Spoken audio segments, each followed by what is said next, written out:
Hey folks, how's it going? This is Iron Seagull here, back with another game update overview for The Sims 4. This one is for May 2021. It's actually the second update of the month, the more significant one, and is also preparing the game for the next game pack, Dream Home Decorator. And there's some pretty interesting stuff going on with this one. So without further ado, let's get right into it. The first thing we're going to talk about is the second iteration of the bunk beds, basically what they should have been in the first place, where now we can slot a lot more things underneath the loft bed, including double beds, dressers, desks, living chairs, and love seats.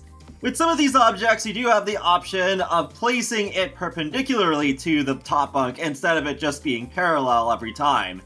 And yeah, definitely a lot more options than there are before, though I feel like maybe they should adjust the slotting for one-tile desks a bit, because I think they look okay parallel, but when you do the perpendicular thing, I don't know, I feel like it's a little bit off. It's a minor complaint. Often I'll just place stuff parallel anyways, but just thought I would point that out because one-tile desks are really good for saving space, and I use them fairly often. But now we get to the good stuff, the likes and dislikes system. This is definitely something that I've wanted for a while. I wasn't expecting it to be done in this particular way, but I think it's very interesting. So now in Create a Sim, there is this little slot below aspirations where you can choose likes and dislikes. And we have 3 different categories right now: color, music, and hobbies. And there's also a decor category coming with the Dream Home Decorator game pack, and there's clearly space for at least 2 more categories, so I would say, yeah, there's probably more coming in the future. So this is a really cool step in the right direction, in my opinion, and I hope they will use this to build an attraction system. So you can choose up to 20 in total of likes and dislikes, but you don't need to choose all of them right away, because you can also earn some in-game, depending on what you do, so that's pretty nice. And depending on how many packs you have, you'll also have more options. Like, for example, with hobbies and skills, you can see there are things showing up from certain packs, like bowling and baking and acting and media production. Though I noticed there are some that should be there that are missing, like knitting from Nifty Knitting and juice fizzing from Eco Lifestyle, so it seems like they overlooked some, which is really weird, so hopefully they'll go back and add more of them. That seems to be the case for music too, because the Batu radio station is not there. But yeah, I didn't quite look at every single radio station that's listed there, so there might be more. If you want to look at a Sim's likes and dislikes in live mode, you just pull up the Simology panel, which I guess is getting a little bit cluttered now. But yeah, you can hover over each category of preferences and you can see what they like and dislike. And you can also enter Create a Sim from there. That's pretty convenient, because then you can change the likes and dislikes if you don't, well, like them anymore. So while you're playing in live mode, you can see whether a Sim likes or dislikes something, because while they do an activity, there will be an icon over their head that shows whether they're into it or they dislike it. So yeah, since I did make Audrey like both baking and cooking, she is getting 2 positive buffs in this specific case. So yeah, there's the I love baking and I love cooking. So she is getting an increased fun motive while she's doing this. As another quick example, I did give fitness as another thing that Audrey likes, so I had her go swim in the waters of Sulani, and yep, that counted as a liked activity. I also played a little bit with the dislike, because Audrey does not like blues music, and you can see there she got the not my tempo buff initially. What is that horrible sound? But then I had her just sit in the living room for a while, continuing to listen to it.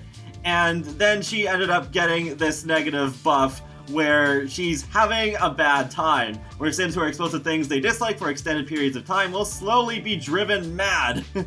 And then eventually it does become an angry buff, where it says that she's having a really bad time.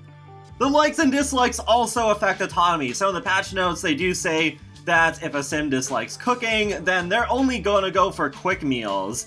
And if they dislike video games, then they will tend to not play video games on their phone. Your Sims can also complain to another Sim after having recently done an activity that they dislike. and depending on the other sim's preferences, that sim may either agree or disagree with your sim. One last thing is that you can find out other NPCs' likes or dislikes by using social interactions to ask about favorite color, ask about taste in music, or ask about hobbies. The last major addition to go over are 6 new hair colors. I am so surprised that we got new hair colors this late into The Sims 4's life cycle. But we got 3 blonde colors, 2 brown colors, and a neutral black, though your mileage may vary with that last one, because it looks lighter on some hairstyles and darker on others. And also, there's a weird bug with at least 2 hairstyles right now, one from fitness stuff and one from seasons, where, yeah, it makes the teeth look all glitchy. So, yeah, that's a thing. It's definitely one way of knowing which hair colors are new, because if you choose one of those 2 hairstyles and get that glitch, it's like, yep, that's a new one. I also find it really weird that they didn't add any new red hair colors, because they were obviously going for the more natural hair swatches. They didn't really focus at all on unnaturals, but no new red hair colors? I don't know. I would have liked to see a strawberry blonde at the very least. Hopefully they do add the same color sliders that they have for skin tones and makeup eventually. Especially with mods doing it, I don't think there's really any excuse, so hopefully these swatches are just to tide us over rather than canceling out a color slider. Thankfully, custom content hair is not outright broken by this update, they just won't have the new colors. So just be patient while the creators update their content. There are some bug fixes too. I will leave the link to the patch notes in the video description below, but some highlights include Sims no longer excessively cooking, thank goodness, and now they can also autonomously eat leftovers again when they are hungry, and the baby skin tones now match what they actually look like in different parts of the gameplay, such as the interaction cues. And Sims will no longer be sad for no reason. And with Journey to Batu, the Grand Entrance Cantina door is available in build mode again in the tall door sort. They also nerfed the buff that your Sims get when your house is really clean with the Bust the Dust kit. It was an inspired buff and I believe it was +2, now it's just +1 for fine, so a lot better in my opinion.